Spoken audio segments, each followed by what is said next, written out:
Welcome to Talking Data Equity for Friday, September 6th. My name is Heather Kraus, and I'm a mathematical statistician based in Toronto, and I'm the founder of an organization called We All Count. And the purpose of We All Count is to provide trainings and tools and support for anybody who's trying to improve the equity in their quantitative data projects. And one thing that we do, one of my favorite things that we do, is this gathering that you found your way to, Talking Data Equity.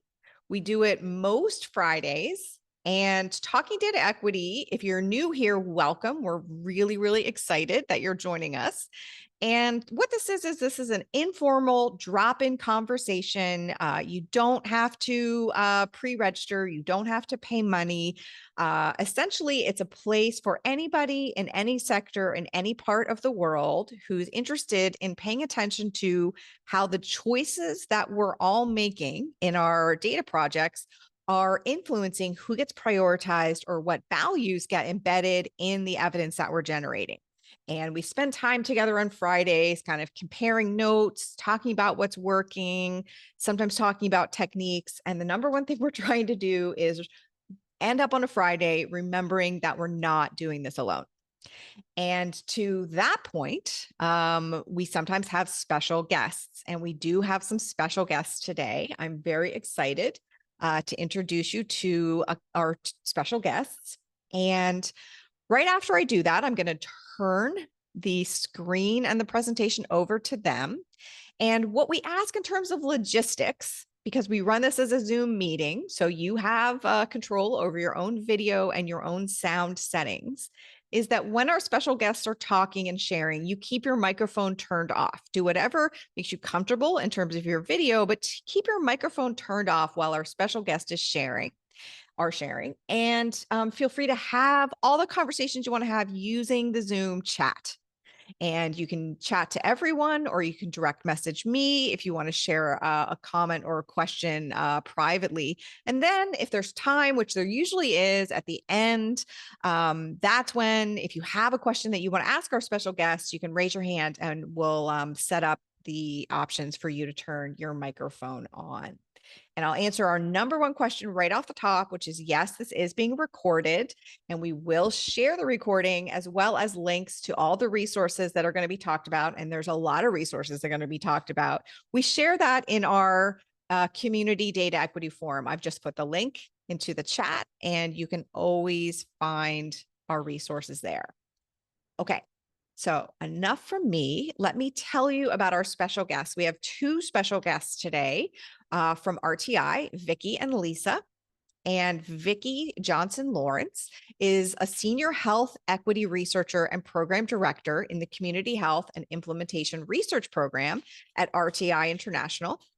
She's a scientist and consultant with 20 years of experience in quantitative analysis, research, public health education, and professional development. She's a social epidemiologist and biostatistician.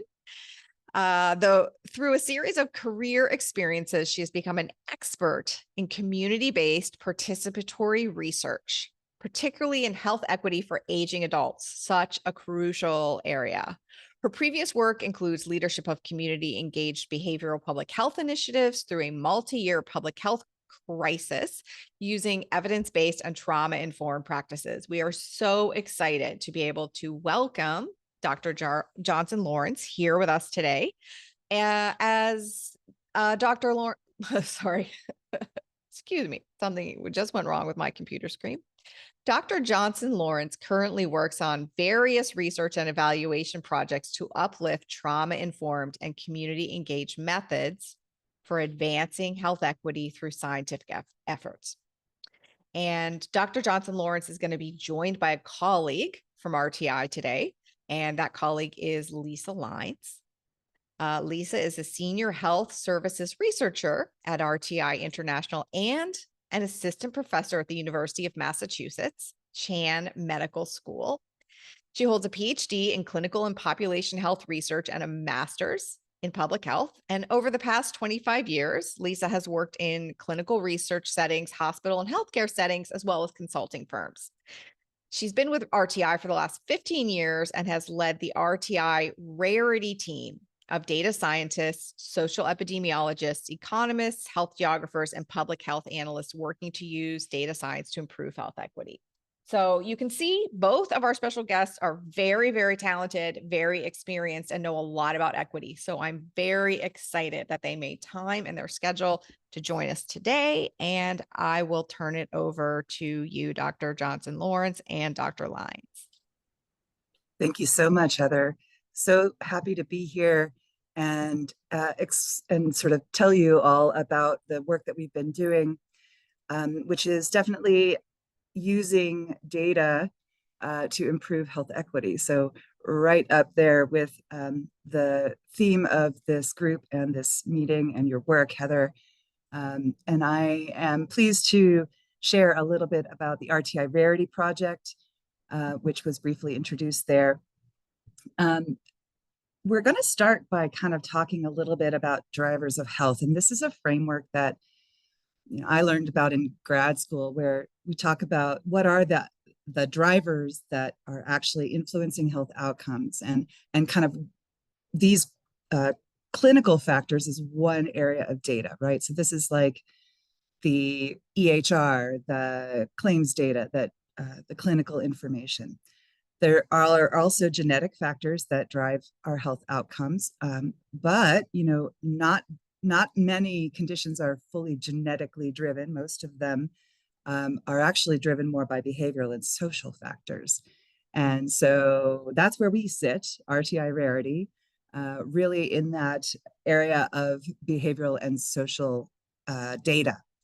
And I'm going to ask Vicki, because I know she has some interesting things to say about behavioral health behaviors.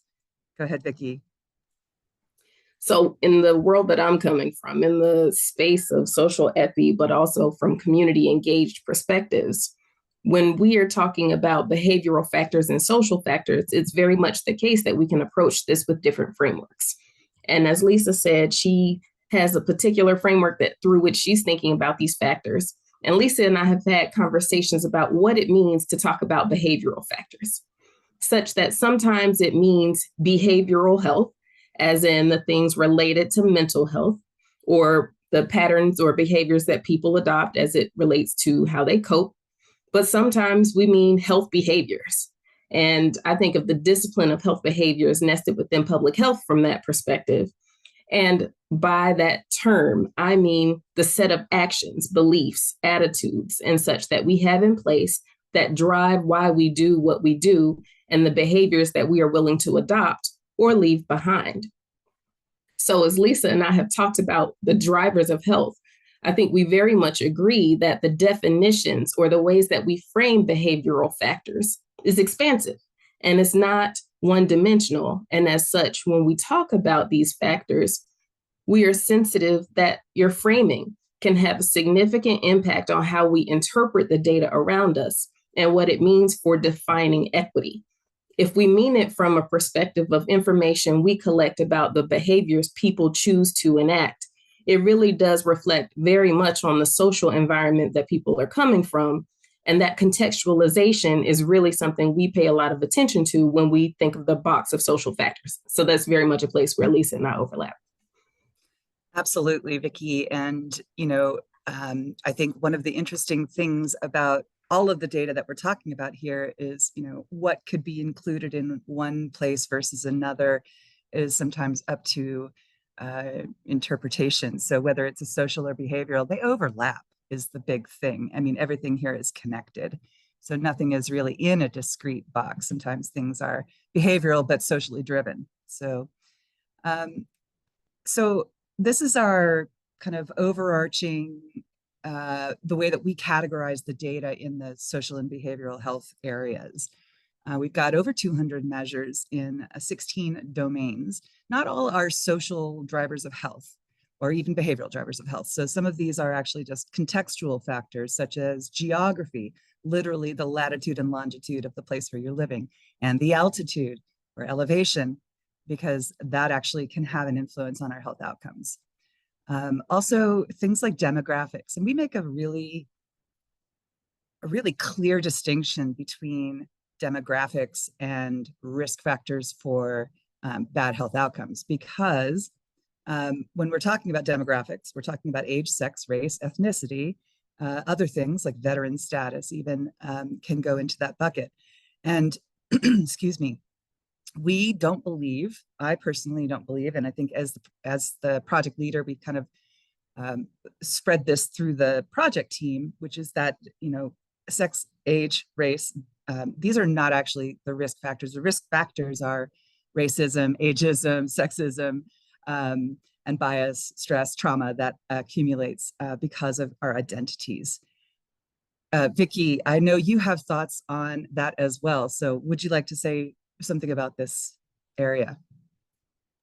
I'll jump in to add that when I think of some of the demographics and very much how other people respond to those demographic groups, the isms that Lisa just mentioned, I believe that they intersect significantly with our contextual factors. So it's rarely the case that any single factor on its own is the issue, but the environment in which we watch that factor either be observed or be responded to or be impacted upon is where I think we have opportunities to consider what our equity targets are with the data. So for example, if we were to talk about chronic disease, it's one thing to have a chronic disease. There are a number of social drivers related to it or social factors related to it. But for certain demographics, we know the interpretation of having that chronic disease means something different. We know that it is not just having a condition that needs to be treated that's the concern, but instead how someone is treated in a facility when they go to get care, how they understand the history of that condition in their families can influence the type of treatment that they receive. And then we also know that person to person, that there can be a significant impact of what people think the isms are associated with the chronic condition. All of this to say, when I think of what rarity data will do, as Lisa will go through as we continue on, when I think of how the rarity data and rarity models are structured, I have a strong appreciation for the fact that we're able to look at such a wide range of factors and then be able to begin to parse apart in what ways we think certain factors might be overlapping or might have distinct impact. Overlapping is actually the theme here on this slide as well.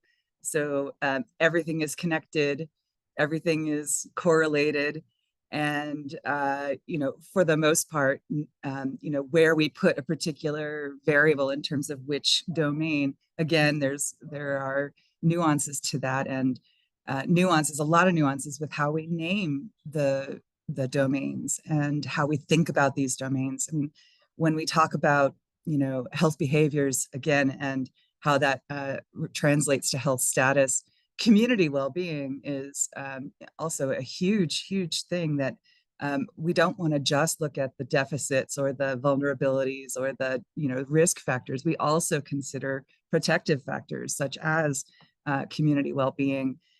And so, these things go both ways in terms of being a risk factor and sometimes protective. So some things are both. And I'll go to the next slide here and talk a little bit about area-based analyses, because what we're doing in terms of our data, we do not have data on individuals, right? So this is all area level data.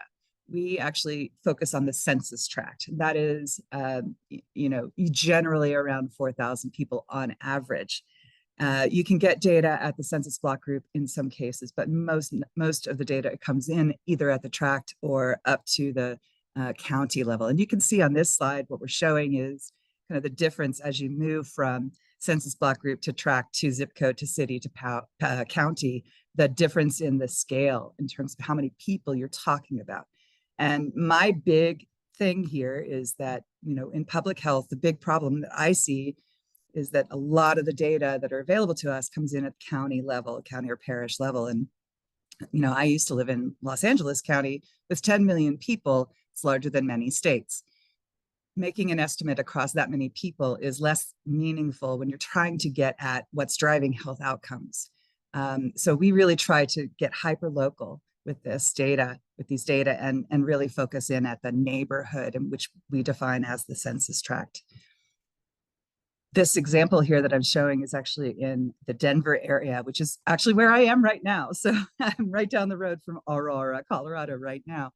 And it's interesting, the influences of the place where you are, so many different influences, just cultural and political, and here in the Denver area, altitude. Denver, this Colorado is one of the healthiest states in the US, partly because we're at altitude here and your heart has to work harder. And so, any activity that you do, people train up here at altitude. So it actually does influence your health, just something as basic as altitude or elevation. Data comes in at other measurement areas as well. We just harmonize everything down to the tract. So everything just gets assigned to the tract, and that's our approach. We also do some small area estimation, and we use small area estimation in our work as well. Vicki, anything you wanted to add to this slide? Okay. This is a very text-heavy slide. The point of this slide is not to overwhelm you with all of the data sources, but just to give you the information about sort of our main federal data sources, and then some of the other main kind of sources of data that we bring in. This is actually only about half of the data sources that we include. So we have over 40 different data sources that we've linked together. And this, is all linked at the area level. So again, it's not individual data that we're talking about here. And of course, we have to be careful of the ecological fallacy, and we don't want to make any assumptions about people in these areas actually having the characteristics that we're describing. We think of this as kind of the way to get at the background level risk in the neighborhoods where we are living, or risk and protection. So both at once. Vicki, I would like for you to talk a little bit about how we center equity at every step in our process. This process here is kind of the 5 steps that we use to create, our risk scores. And we really have set it up so that we try to really focus in on equity at every step. And I'm going to let Vicki, I would love for you to talk about this a little bit. So in this conceptual model space, we believe it's critical to have input from a diverse team. And when we say input from a diverse team, it means thinking about not only the demographic diversity of the group that's contributing, but it also means a sensitivity to the professional skills that someone might, or technical skills that someone might bring to the team. I think it's critical when we talk about a conceptual model to understand the framing from which someone is thinking about the data, how they might consider the data to be important or not, and how we might have to consider the biases that we bring with us, even when we say that we are doing objective work.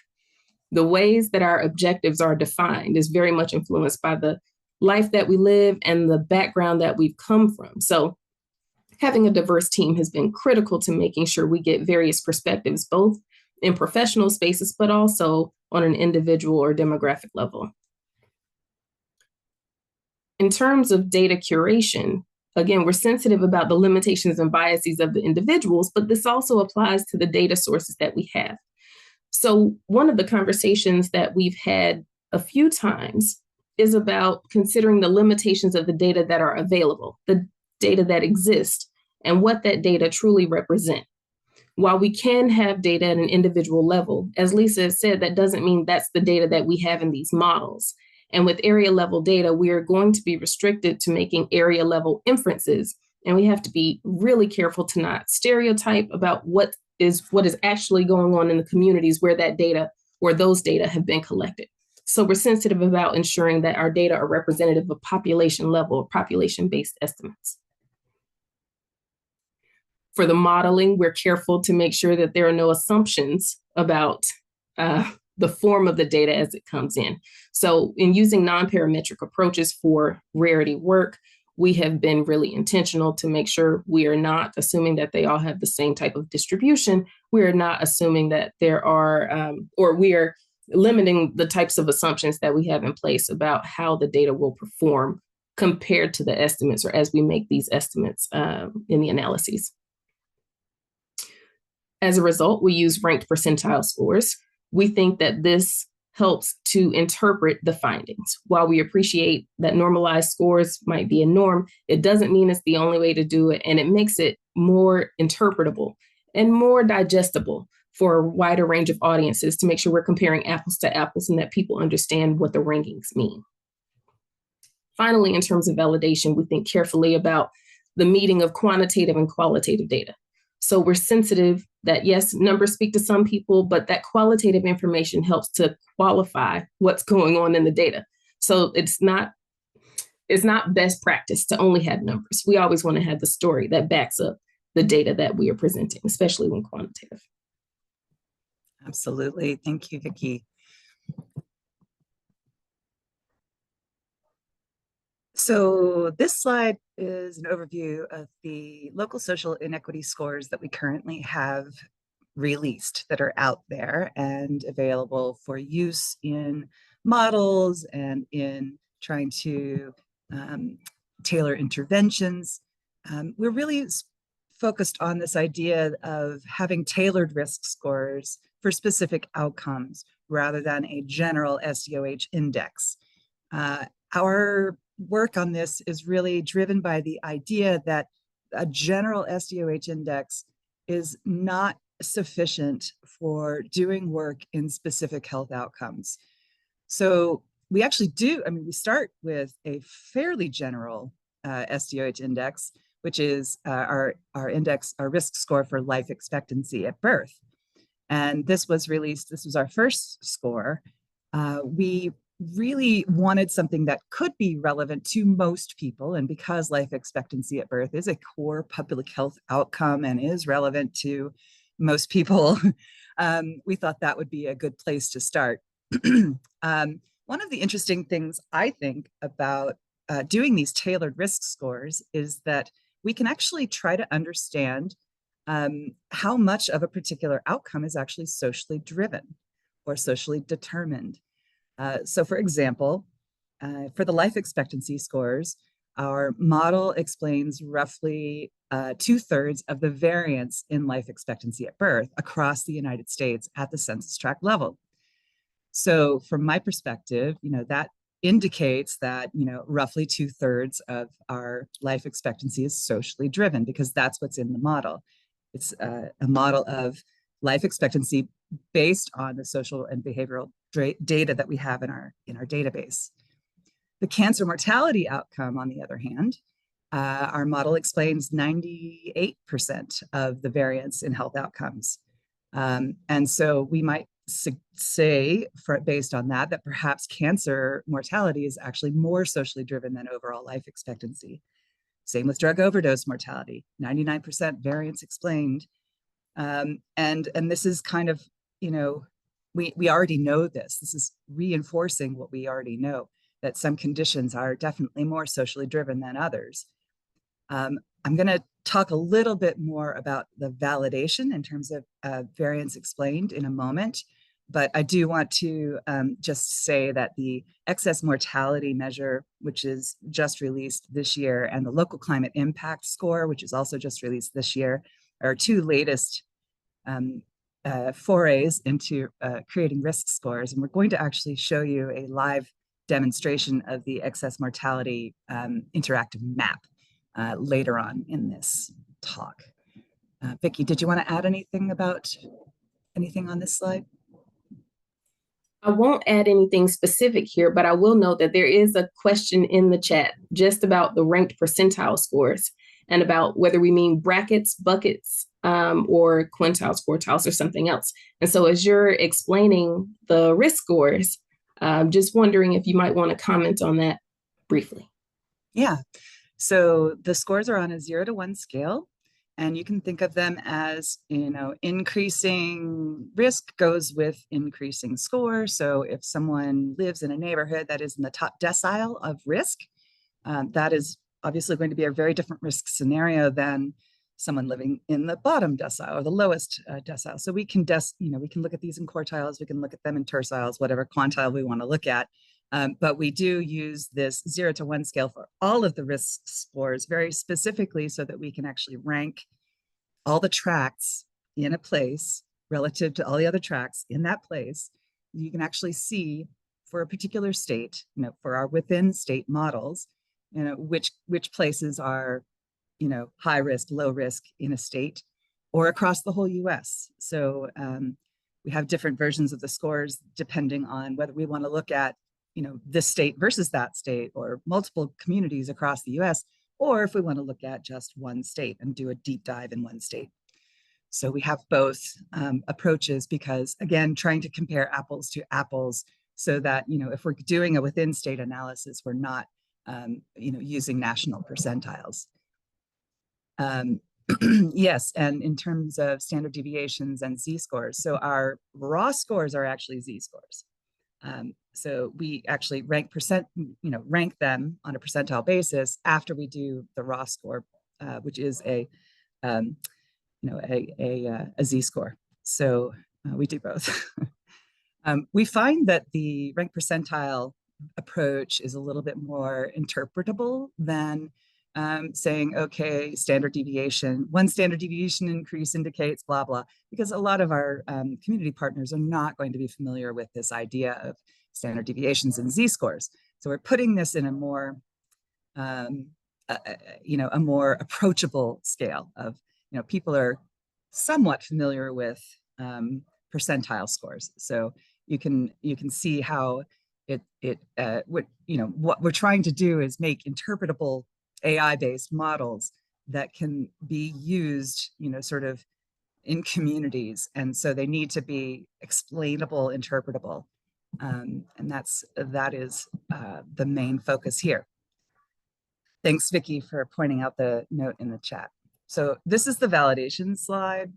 So I mentioned sort of generic SDOH indices. What I'm talking about there are things like the Area Deprivation Index, the Social Deprivation Index, and the Social Vulnerability Index. These are three very commonly used, nationally available scores. And we use these as our kind of gold standard. So, so as you can see on the first column there with life expectancy, the three scores roughly explain about half of less than half of the variance of what we can do. So my suggestion with that is that, these models are based on factor analysis. They're not intended to predict an outcome. They are explaining the data, the predictor data itself, not in relation to any outcome. Although they've shown that there's correlations between these scores and other outcomes. We are actually doing a simple, linear regression here to just say for life expectancy as our y, ADI as the x, how much variance is there explained by the ADI in each of these cases. And so that's our simple validation approach. We also, we use random forests, which have built-in validation, cross-validation, and we also do some post hoc validation where we do k-fold and that kind of thing, just to make sure that the scores are robust to, changes in the sample, so that they'll, generalize to other samples.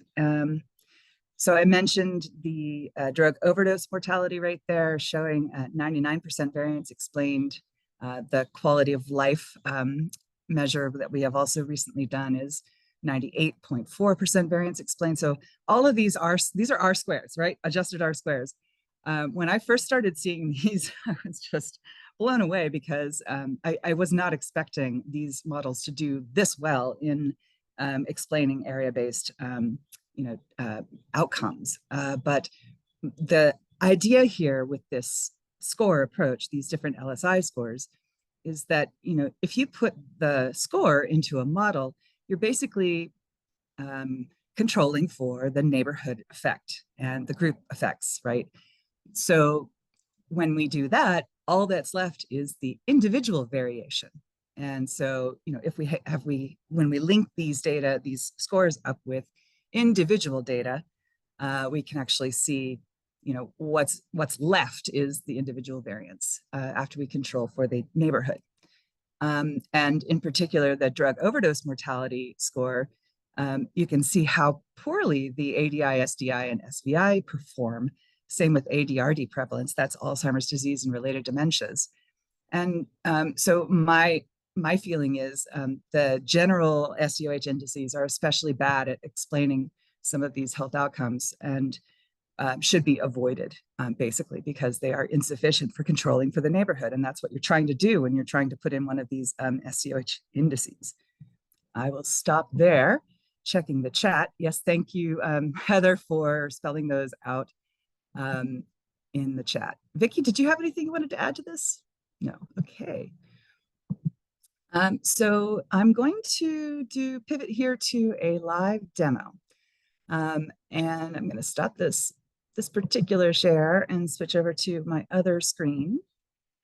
So this is actually the, the local social inequity in COVID-19 score that we're going to be showing you.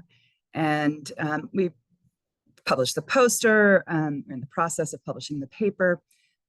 This map is showing you the excess mortality rate from COVID-19 for 3 full years, so 2020 through 2022.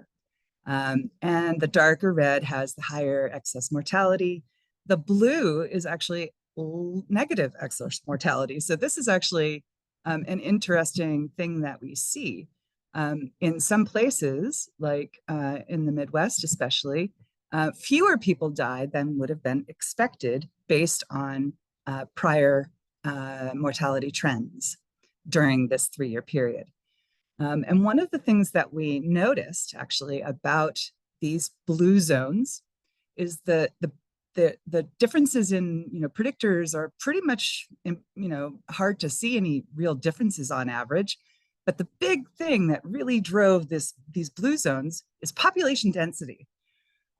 So on average, these places that are shown in blue have about 70 people per square mile.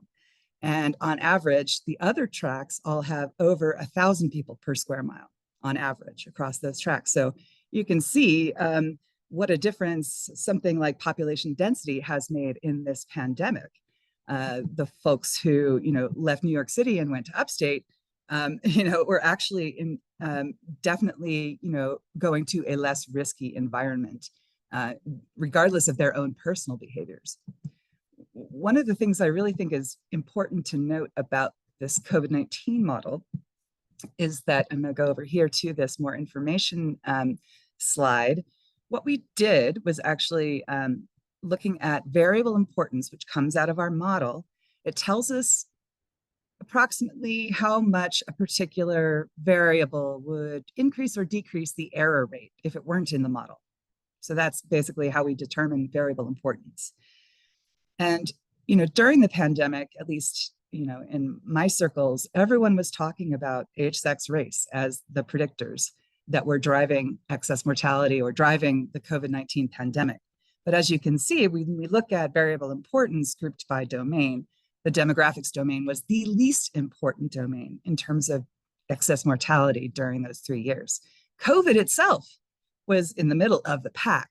What was more important than COVID itself in terms of transmission rates and vaccination rates and all these things were the food environment, the healthcare environment, supply of physicians and hospitals, community well-being, how cohesive a particular place is, the social capital, the community ties, those community refrigerators that people set up, and all of the efforts that people made to connect with their neighbors. The chronic illness burden in the population was more important than anything, almost anything else. And sexual and reproductive health was even more important than chronic illness. And then, of course, the most important policy, most important domain was policy, and that is, something that I like to say.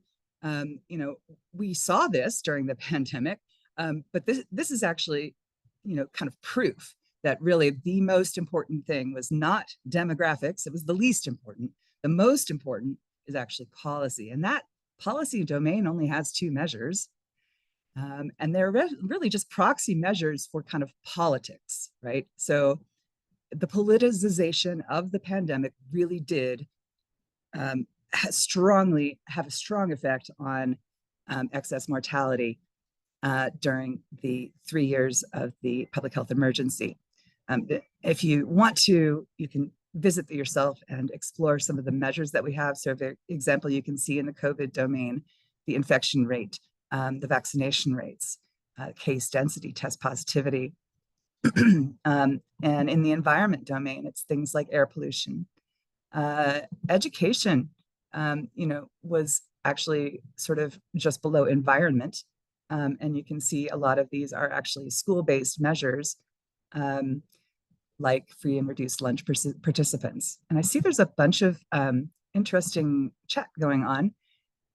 Yes, so Arizona and New Mexico. We did a pretty deep dive into Arizona and New Mexico. I'm going to go back to the map.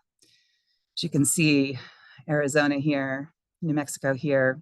New Mexico actually had the highest excess mortality rate across the US. Now, I don't think that was on anybody's register or radar, but New Mexico had a really tough time during the pandemic. 13 times higher excess mortality rate than the lowest excess mortality rate state by state. And the lowest excess mortality rate was in North Dakota, 40 per 100,000, whereas in New Mexico, it was over 500 per 100,000 in terms of excess mortality. What we looked at in comparing sort of North Dakota, where you do see a lot of the blue zones in North Dakota, you even see one blue zone in New Mexico down the bottom there. Almost every state had a blue zone. And also almost every state had a red zone, a really high excess mortality rate. But in New Mexico, they have, quite a few more population, a larger population than North Dakota, but the same number of hospitals, or maybe one extra hospital. And during the pandemic, almost all of the hospitals were actually at crisis stage during a good part of that. So the healthcare system itself was stretched. The background illness of the population was high, sort of the high illness burden going into it. And then the other thing is the public health infrastructure. So in New Mexico, the public health infrastructure was at the state level. It was not at the local level until partway through the pandemic. And so the local departments of health didn't have the funding and capacity to really do local interventions. It was all done state level, top down. And so what that means, from our perspective is if we do want to, reduce excess mortality during a terrible pandemic, we need to strengthen public health infrastructure. I've been talking for a long time here. Vicki, would you like to jump in with any observations or thoughts on this analysis that we've done? I think I have an appreciation for these data as it's representative of the range, really the range of scores and how those scores in the United States reflect what's possible and what could be different in those different geographies. And I'm thinking about this in this moment because there are questions in the chat about the variables, variable availability, and whether it might be related to demographics. There's also some sensitivity in the chat about statistical significance when we see different sample sizes are becoming hyperlocal. And when I look at these maps, I think it's very much reflective of the fact that our population density has such a significant impact on how we might interpret these data. And I also want to add that in addition to the numeric or traditional data line of thinking, if we thought about the communities who are living in these spaces, I always ask a question about what they would think of these data and if it's representative of the experience that they are having to date. So if we're thinking about New Mexico, for example, the questions I'm asking as it relates to data equity are whether the data are reflective of a smaller sample within that geography or if it's capturing everyone. To what extent are the variables that we are including sensitive about who might be getting care? Or to what extent is it reflective of a particular form of data that we have in that geography? I'm very mindful that looking at maps with such variability introduces a consideration about who provided data to inform this information and making us be careful or asking us to be careful about how we interpret it when we see such figures. I'll leave it there, but highlighting that, yes, I think there is definitely something to be said about when we include different forms of data in these estimates and how rarity allows us to include a wide range and consider the demographics in those spaces. So thank you for popping this up. I'll turn it back to you to comment. Thanks, Vicki. Yeah, these are some of the top predictors on the left-hand side. You can see them listed. So coming out of the model, what we consider our top predictors are based on variable importance. So again, the variable importance is driving this analysis. This is not a causal analysis. This is a correlational, associational analysis. Very important to mention that. But as you can see, I've just compared two counties in New Mexico, one with quite a high excess mortality rate. This is, we're talking 1,200 people per 100,000, and a very low excess mortality rate on the right-hand side there with Guadalupe County. And looking at kind of a lot of the different predictors, you can see, the difference in these two counties or in these two areas it's again, we're not looking at population density, but if we did, I think we would see that would be one of the big things that is accounting for these differences. And I think we have some more comments in the chat, so I'll take a look at that. Yes, I agree that that the Arizona, New Mexico trends could potentially be related to the Native populations there. There were actually a lot of issues in the tribal area, the Four Corners area, and I've been there recently. Vast expanses of treeless land, hard to get water. Sometimes you have to drive 50 miles round trip to get water. Limited doctor availability for sure. And I think it's not surprising to me that in a situation where you have a background community going into the pandemic that was under-resourced and kind of neglected, as the person in chat said, that there would not be as you're not as prepared to handle something like a global pandemic. And that's really a tragedy. Shouldn't be that way. And this is, so I think we are at this point done with our presentation. We have some time now, I guess, that we could actually have some discussion in chat. So happy to take any questions. Thank you so much, both Vicki and Lisa. I really, really appreciate it. This is a very, very cool tool. And as you can see, there's a lot of interest. I'm sure there's lots of people who will be heading in that direction to kind of play with it more and dig into the details. Can you share one more time your slides that showed the kind of relative strength of different variables? Thank you so much for putting that into the chat. I really appreciate that. One of the questions coming in, and if you are live in the room and you want to turn your microphone on and ask a question, now is the time to raise your hand. So I'm going to read a question from the chat while you decide if you'd like to raise your hand or not. So for that, and also for the place where you showed like the two counties and you showed the individual variables, how did you, this is kind of a technical question, but I think important, how did you account for the fact that many of the predictor variables are correlated or often actually proxies measuring the same thing? Like, for example, food insecurity and employment rates in most counties are very much the same. I'm just going to summarize this comment. So how did you account for that? Like, how do you know whether it's the important variable is employment or the important variable is food insecurity, just to use an example? Yeah, so that's why we use the random forest model. It allows us to, get a pretty good idea of what is driving the accuracy of the model. Again, it's correlation, association. It is not causal.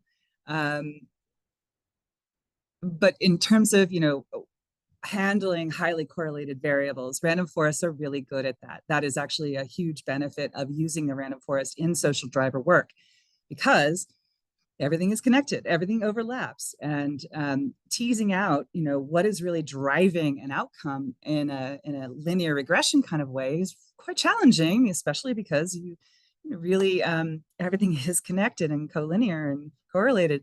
We do actually try very hard not to put two things in the model that both that are so closely related that they're measuring the same thing. For example, we don't want to put both percent of the population with a high school degree and dropout rate in the same model, because they're basically inverse of each other, very, very, very highly correlated.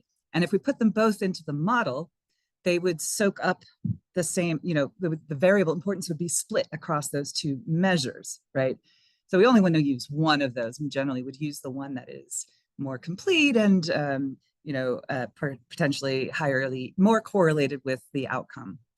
So we do a lot of correlational analyses, and then, you have to be careful. You have to use, things that, approaches that handle kind of skewed variables, because a lot of these are quite skewed.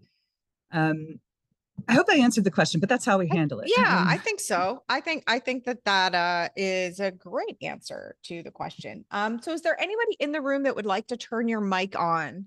If so, you can raise your hand using the little Zoom thing, the little Zoom reaction button that says raise hand. And in the meantime, I'm going to keep amplifying the questions in the chat. Yeah, I saw there was a question about what's in the SRH domain. So that's what is in that domain. Oh, great. And what does SRH stand for? Sexual and reproductive health. Okay, great. Great. So STIs. Great. So just to make sure for people who aren't familiar, these are the different variables or measurements or indicators that you kind of combined into that domain called sexual and reproductive health. And then correct. Okay, great. There's also a big request for you to click on that policy circle. So I can see what the elements are in the policy circle. Yeah, don't worry. You can go to the website. There's a lot. We will make sure that you have links to the website. Yeah, it's really just two measures, as I mentioned. Oh, interesting. So policy is politics. Voters who selected the GIP candidate, ratio of Democrat to Republican registered voters. Cool. A recurring question, I think, because of the talk about population size, is the population density included in the model?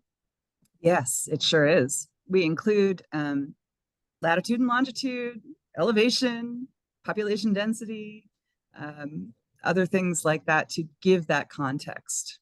Great. And awesome. Also to control for geospatial autocorrelation, because as we know, places that are closer together are more alike than places that are farther apart. And so that is the first rule, the first law of geospatial analyses, is you have to account for geospatial autocorrelation. Right. Very cool. That is awesome. A couple of people asking, are you going to update these over time? Do you expect to do that? It must be a pretty heavy lift. Yeah, so I can speak to that. We probably won't be updating this COVID-19 model. Right. I think we are pretty much at the limit of the data that are available. They've stopped collecting the data that we would need to update that. So I think that's pretty much done. But something like the drug overdose model, we definitely want to update regularly. And in fact, we're doing it sort of whenever we can, whenever we have funding to do so. And we also want to continue to add new measures, add new data, model new outcomes. So this is definitely an ongoing effort. Great. That's good news for people. I know that we've had previous talking data equity guests that will really benefit, especially from the drug overdose model, because they were talking about how challenging that can be. So I'm really happy to see that. A technical question coming in also from the chat. So since you're modeling small areas, I'm again going to kind of summarize this chat. If the variable that you have is like at the state level or the county level, how do you kind of parcel that out to these smaller areas? We don't include state level variables in our models at all. We do some post hoc analyses of state level policies, for example. So in our sexual and reproductive health model, we actually did a post hoc analysis of state level policies around, for example, sex education, consent for teenagers to get contraception without their parents knowing, things like this that are actually really important to sexual and reproductive health, but we couldn't put them in the model because they're state level and we're doing a small area. We really do strongly believe that we need to get local, hyper local, to really understand what's going on community to community, because the predictors from state to state, from county to county, are going to be different. And so we don't want to use, the wrong measures to kind of target things if that's not what's really going on in a community. But yeah, so sexual and reproductive health, that particular, there are 4 county level outcomes and 1 census tract level outcome that we combine into a composite outcome. And a lot of the measures are census tract level, some are county level. When we have a county level variable, it's assigned to all the tracts within the county. So basically every tract in that county gets the same value, right? We can also, kind of use this approach to actually do small area estimation, where we can estimate an outcome in the absence of the outcome, right? We can actually predict, based on the model that we have, drug overdose mortality rates, even in communities where those are suppressed or unreliable because of small sample sizes. So we can't do it in every place, but we can do it in some places. And that is helpful in really addressing the issue of the suppressed and unreliable county level data that we can't see what's going on in rural counties sometimes. So we have to just guess, and that's a real problem for equity. Of course. Yeah. I mean, it really is a very serious problem. So that's super cool. And I think we probably have time for one more question. There's a number in the chat. Let's see. I like this one. Let's end on this. Given all the data you have access to, what would be if you could wave a magic wand, what would be the one data set that you don't have access to right now that you would gain access to?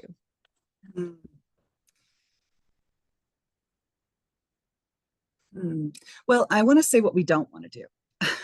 We don't want to use consumer information in these models. We feel pretty strongly that using credit card and loyalty card data, linking it to other data, is really not something that the people who signed up for those loyalty cards would be expecting to have happen. And there are, I'm told everybody does it. And I say, just because everybody does it doesn't mean it's right. So because we are a nonprofit, we have IRB oversight, we're a research institute, we really have to be very strict about ethics in our work. And I personally do not feel it's ethical to link these consumer data sets, in the ways that they're being used. So that's one thing we would never actually include in our models. I think what I would love to have is actually maybe some claims data, Medicare, Medicaid, and enrollment data. That's what we do a lot of times, is we actually link those data in so that we can actually do our evaluations and things like that at RTI. So ideally, I would love to have data on everything, the whole thing, the neighborhood, the provider, the hospital, quality metrics in that hospital, the concordance between the provider and the person, everything about the person, everything about everything, in order to really actually try to get the right answer about a particular issue. So that's where I stand. I'm curious, Vicki, do you have any dream data set you'd love to include? I'm not sure if there's a dream data set, but the dream data that I would love to have is something that captures something about our community mood, for lack of a better framing around it. I'm interested in how we capture resiliency, but it's not resiliency in the environmental or climate type of way, but instead resiliency of attitudes toward healthcare, and what we would love to do or see in terms of health outcomes in our communities. If those data were available at community levels, that would be awesome to have. Although I very much am sure that data don't fully exist. So vibes. not in some vibes. Awesome. Thank you. Those are really cool answers. We will leave it there. There are a couple more questions, and you can always continue to ask questions in the forum. I will put the link one more time. The recording and links to lots and lots of different resources that we talked about will be there. And if you want to keep asking questions, go ahead. We will keep answering them. We will be back next week. Next week, we have an expert coming to talk to us about some of the implications and processes behind adding the Middle East and North African checkboxes to the American Census or the American Community Survey. So if you're interested in that topic, please do come back and join us. And the link is always the same. The Zoom link never changes. So you can always just drop in and see what's up. So as you can see in the chat, Vicki and Lisa, there is a huge amount of appreciation. This work is amazing. It's very, very important to answer questions that a lot of people really struggle to answer. So thank you for taking the time, first of all, to do the work. And then also thank you for taking the time to come and share the work with us and help us put another tool in the toolbox to move the needle on equity. So I really, really appreciate the two of you taking the time to come. And Thank you for having us. You are welcome.